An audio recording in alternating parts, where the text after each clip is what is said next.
It has been an eventful couple of days out in Orchard Park, to say the least. And to help us catch up on all things Buffalo Bills, we welcome on the sideline and beat reporter for the Buffalo Bills, as well as the host of the Extra Point Show on WGR Sports Radio 550, our good friend Sal Capaccio. Sal, good afternoon. How are you, sir? Yeah, good afternoon. Good to talk to you guys, Dan and Dan. Hi, Dan. How are you? Yeah, listen, no rest for the weary, right? I mean, the Monday night, the game ends at about 11:15. 12 hours later, the Bills make the news, firing Ken Dorsey. So for sure, it's been a very, as you said, very eventful last couple of days. So before we get to the Dorsey news and where this group goes next, your view on this one from your perch on Monday against the Denver Broncos, a chance to win the game, a comeback effort that ultimately ends up falling short with the game-winning field goal. But what did you see from this group, good, bad, and otherwise, this week? Well, it should have never got to that point. Right. The first play of the game, they fumble. Next drive, interception off Gabe Davis's hands. They just did the same thing they've been doing on offense, which is a big part of the reason I think why we're here today with the news of Dorsey. But just, they move the ball. They good statistics this year, moving the ball. And the metrics are nice, but they make critical mistakes at the wrong time. And that's what happened. You can't turn the ball over 4 times. And of course, the first 2 are not on Josh Allen. The third one certainly was. He made a bad read, a bad pass, right before halftime. And then, they fumbled the ball again a little bit later. James Cook again, but that was on a bad exchange with Josh. They had a nice comeback, but just never should have got to that point. And that's kind of been the story of this season on offense. Defensively, I just thought they played their butts off. They battled and battled. Just same thing we talked about against Cincinnati. How often can you expect the defense to go out there and continue to make stops when you're down 5 starters? I mean, they are. They're just depleted on defense, and yet they're making stop after stop. I have never seen a team have, and I know that I think it's been out there now. I inquired, and I think that it has happened, but the Denver Broncos' average starting field position was their own 41-yard line. I mean, that is amazing. Wow. For a game. And for the defense to have to go out there and make stop after stop after that, it's just to ask a lot. On the final sequence, that can't happen. Yeah. That just can't happen. 12 men on the field, that's miscommunication, that's coaching. That's knowing. Sean McDermott told us after the game that they practiced that very scenario 3 times last week. Wow. Getting from dime defense to getting your field goal block team on in time. And obviously someone didn't come off the field. Now, in the aftermath, of course, as you and I both alluded to, parting ways with Ken Dorsey at the offensive coordinator position, bringing in Joe Brady, or elevating him, I should say, from quarterbacks coach to the interim offensive coordinator. Let's start with Dorsey before we go to Brady. I'm sure this kind of caught a lot of the fan base, at least by maybe mild surprise with the timing that it happened. But what do you make of parting ways with Ken Dorsey and kind of the legacy that he leaves in his year plus in that position? Yeah, I think you heard a lot of groundswell for this to happen over the last several weeks. But these decisions are never easy, and quite frankly, it's a type of thing that this organization doesn't normally do. Right. The Bills under Sean McDermott and Brandon Beane don't make in-season coaching changes. They don't fire assistant coaches and coordinators. This is a departure of how they normally operate, which tells you how serious this is and what a critical situation this is, because they like consistency. They like continuity. And that's why, in the first place, Ken Dorsey was elevated to offensive coordinator after Brian Daboll left. And Josh Allen had a hand in that, meaning not he's making the decisions, but you want to make sure he's comfortable with it. And they didn't want to overhaul the offense and the system and the terminology. They didn't do that. But it became very apparent that this offense was just not performing at the standard it should. The last 6 games now, guys, they only average 20.5 points a game. Wow. That's with an offense led by Josh Allen and with every single offensive lineman healthy all year. Can't have that. And with Stephon Diggs and all the talent they have, and with spending a first and second round pick on the offense, you think about all that, it's unacceptable. So you get to this point. Now, is it one person? Of course not. It's not all Ken Dorsey's fault, but it's his offense. He's responsible for it. Sean McDermott's not going to fire himself. You want to say, well, he's responsible for Dorsey. Of course he is. But he has to run the team. He has to run the organization and make these decisions. It's never easy. These are human beings, and he went into detail yesterday about that a little bit with us and how tough that was. But I agree with you. The surprising thing for me, guys, was the timing, like you said, of okay, you're going to do it now. And I shouldn't even say surprising the timing like that. Surprising because of the organization, but it was time. But they only have 6 days now to get ready for the New York Jets. Great defense, obviously. Right. Yeah. So with all of that coming together again, it kind of, I think it might have caught a few folks off guard, which you can understand. Hey, Sal, as someone who's around the team as much as you are, do you think this, was it a play calling issue with Ken Dorsey, or is it more the actual offensive scheme they were running? And do you think that changes under Joe Brady? So you know what, Dan? I'm gonna go a little off the board and say some of that is both, right? Both, but here's more of it.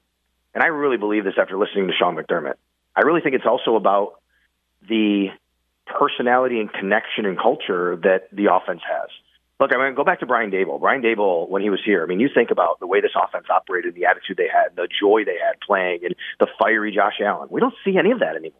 None of it. In fact, I mean, sometimes it looks like Josh is miserable playing football. And I think that, you know, as you guys know, in sports, a lot of times your team, your players, your personnel, they take on the personality of your coach. They take on the personality of your leader. That's what leadership's about. That's what culture is about. I think, to be honest with you, I think this change was just as much about the culture of the offense than it was about all those things you just mentioned, Dan. But I also don't think that, you know, I think they can do better in the other things, like the scheme. You listen to Dan Orlovsky and say they're the easiest offense in the league to defend. They don't have much motion. They don't put the guys in the proper positions, and that's obviously a big part of it. But honestly, I think this change had a lot to do with the energy. Sean McDermott has used the word energy more often this week than I've ever heard. And that tells you a lot. Now, with Joe Brady coming in and taking this position on an interim level, what do you know about him as a leader within the offense? And do you think energy when you think Joe Brady and the way that he could lead this group? I do. I think Joe Brady has a very energetic and positive personality. I've gotten to know Joe a little bit over the year plus here, and that's because he is engaging, and he's a guy that I've always felt comfortable walking up to and talking. He'll give you the time of day. He'll talk to you. He's got an energy about him. He's a young guy. He's, you know, kind of risen up the coaching ranks very, very quickly. If you look at his resume, he was in charge of that record-setting, incredible LSU offense back in 2019 with Burrow and Jamar Chase and Justin Jefferson and Clyde Edwards-Helaire. And then he goes on to be an offensive coordinator with the Panthers, so he has experience play calling. But this is a guy that I think does bring that energy, does bring that juice. And I think this offense needs it. I think they need an infusion of that. They need to start having fun again. And I don't think that they've been having fun. Now, that's not because, like, look, I mean, I'm not going to sit here and tell you that, you know, oh my God, you have to be like that to be a successful coach. We've all been around people in our lives who are leaders and coaches. There's no one right way, right? I mean, you can be a certain way. Look at Bill Belichick and all his success. He's not a guy that's fun to be around, I would say, necessarily, right? Right. I mean, so you don't have to be like that. But I do think that this particular group, with the people they have, I think they've lost that and need to get that back. The voice you're hearing is that of Sal Capaccio, WGR Sports Radio 550. He is the Bills beat and sideline reporter, as well as the host of the Extra Point Show from 10 a.m. until noon. You got to follow him on Twitter at Sal Sports for updates on this group moving through the season. Speaking of moving through the season, we move on, and as you mentioned, a shorter week for the Bills to get ready for the Jets before we move to that game. Where do we sit from an injury perspective with this group? It's been a storyline all season, but anything new as we move into practice this week? So as I talk to you here on a Wednesday, the Bills will have a walkthrough because of the late Monday night game. They usually, get their legs back under, and that's typical for this week. So it's nothing that's a change up just because of this change or anything like that with the offensive coordinator. That said, it's always tough to get a gauge on when you say limited at a walkthrough. What does that mean? It's basically a term more of if they were having a full practice. But the good news is Micah Hyde is back to limited today, which is great. Good. Because the neck injury he had a couple of weeks ago, he missed a game, and people were very fearful because remember last year's neck injury kept him out the whole year. But obviously that doesn't seem like the case here. They never put him on IR, and he's back limited. Also, Christian Benford back limited today. He missed the last game because of a hamstring injury, which is great. Dorian Williams limited as well. The only two guys missing practice are Trent Sherfield, who left the game with an ankle injury, so I'm a little concerned about that. We'll see where that goes.